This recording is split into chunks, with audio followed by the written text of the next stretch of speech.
우주로 200km 높이 이상의 물을 분출하고 있는 아름다운 천체. 토성의 위성 엔셀라두스입니다. 지구 어딘가의 모습이 아닌 우주 한복판에서 일어나는 일인데요. 이 물 분출을 과학자들은 깃털이라고 합니다. 얼음으로 뒤덮여 밝은 하얀색 표면이 빛나는 토성의 위성 엔셀라두스의 거대 간헐천에서 솟구치는 물기둥입니다. 길게 이어지는 골이 보입니다. 엔셀라두스의 표면에 있는 길고 긴 골짜기와 능선을 호랑이 줄무늬라고 하는데요. 이 틈을 통해 간헐천이 우주로 분출되는 것이고, 이는 엔셀라두스 내부의 조수 가열로 인해 생겨난 것입니다. 그리고 이 물 분출은 이링이라고 불리는 토성이 고리까지 이르러 희미한 띠를 만들어내며 지속적으로 이곳에 물을 공급하고, 이곳이 토성의 장관을 연출하는 겁니다. 호랑이 줄무늬라 불리는 간헐천의 분출구를 더 자세히 볼까요? 차갑게 얼어버린 엔셀라두스의 지각은 조성력의 파괴로 인해 그 틈이 생깁니다. 이 틈이 분출하는 물과 지하 바다 간의 통로가 되는데요. 물이 지속적으로 많이 분출될수록 이 줄무늬는 더욱 뚜렷하게 되는데, 이는 엔셀라두스에서 진행 중인 지질학적 활동과 지하 바다 세계 역동성의 증거가 됩니다. 그렇다면 이런 간헐천을 만들어낸 근본적 원인은 어디에 있을까요? 바로 엔셀라두스가 공전하는 토성에 있습니다. 토성의 중력에 의해 생성된 조성력은 엔셀라두스 내부의 지질적 역동성을 아주 활발하게 만드는데요. 이 활동성은 내부의 열을 만들어내고, 내부의 열은 엔셀라두스의 두꺼운 얼음 지각 아래 거대한 지하바다를 만들어내죠. 즉 우주로 뿜어내는 물기둥은 두께가 20에서 25km를 넘는 얼음 지각을 뚫고 나온 엔셀라두스의 지하바다에 있던 물입니다. 토성의 중력으로 발생한 조수의 힘은 계속해서 엔셀라두스에 강력한 피로를 발생시키고, 얼음 지각에 큰 골절과 균열을 일으켜 지하바다의 물이 우주로 빠져나갈 수 있도록 한 것인데요. 카시니 탐사선은 엔셀라두스에 근접해 이 물기둥을 관찰합니다. 2008년부터 2015년 사이 카시니는 실제로 이 물기둥 사이로 날아갔습니다. 그리고 많은 것을 찾아냈는데요. 간헐천에서 분출되는 물속에서 메탄, 이산화탄소, 탄화수소 등의 복잡한 분자를 포함한 유기화합물을 발견합니다.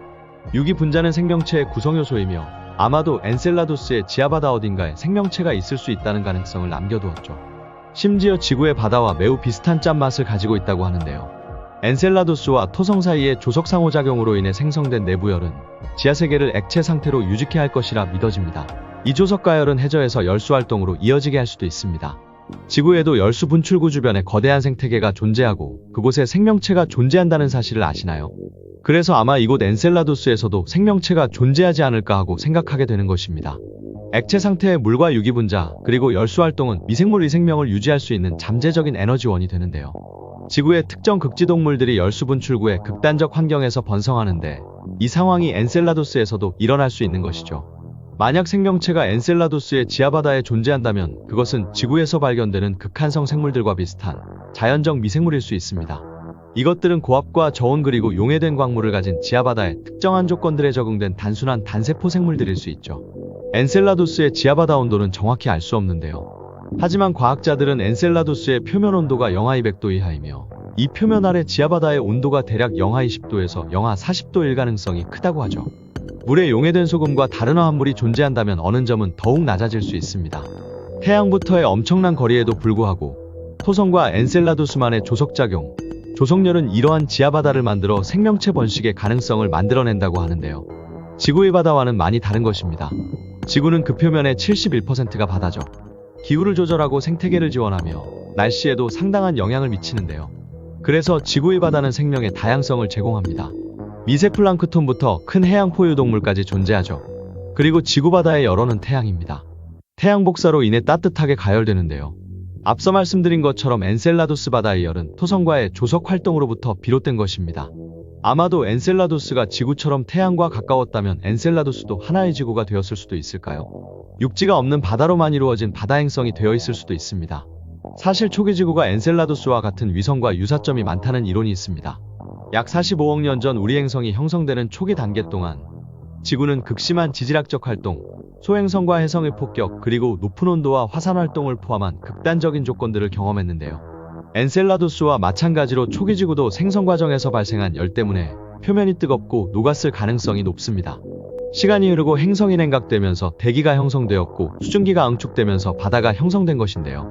지구는 안정된 대기 형성, 대륙 괴출현, 생명의 진화, 오늘날 우리가 보는 다양한 생태계의 형성 등 커다란 변화를 겪었습니다. 하지만 지구와 엔셀라두스는 다른 진화의 길을 따랐다는 것에 주목해야 하는데요. 지구는 다양한 생물권과 풍부한 지질학적 역사를 가진 암석행성인 반면 엔셀라두스는 지하바다를 가진 작은 얼음 위성이죠.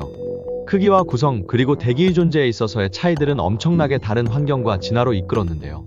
지금의 엔셀라두스와 지구의 모습은 너무 다릅니다. 엔셀라두스는 지구보다 상당히 작습니다. 엔셀라두스의 지름은 504km인데요. 반면 지구의 지름은 12,742km죠. 전체 크기로 본다면 엔셀라두스는 지구의 10분의 1 정도인데요. 아마 시간이 아주 오래 흘러 수억 년 뒤가 된다고 해도 엔셀라두스는 지구가 되기 어려울 수 있습니다. 초기의 모습은 비슷했을지라도 하나의 행성지구와 하나의 위성 엔셀라두스는 아예 다른 길로 접어들었기 때문이죠. 엔셀라두스에 혹시 생명체가 확실히 있다는 증거를 찾았다고 우리가 쉽게 갈 수 있을까요? 아닐 겁니다. 그곳은 연회 행성처럼 혹독한 환경을 가지기 때문인데요. 극심한 추위, 대기의 부재, 지구로부터의 거리가 탐사의 도전거리가 됩니다. 영하 200도까지 떨어지는 표면 온도는 거의 모든 탐사 장비를 얼어붙게 할 것입니다. 심지어 대기가 없어 우주방사선이나 미세운석으로부터 보호받지 못하기도 하죠.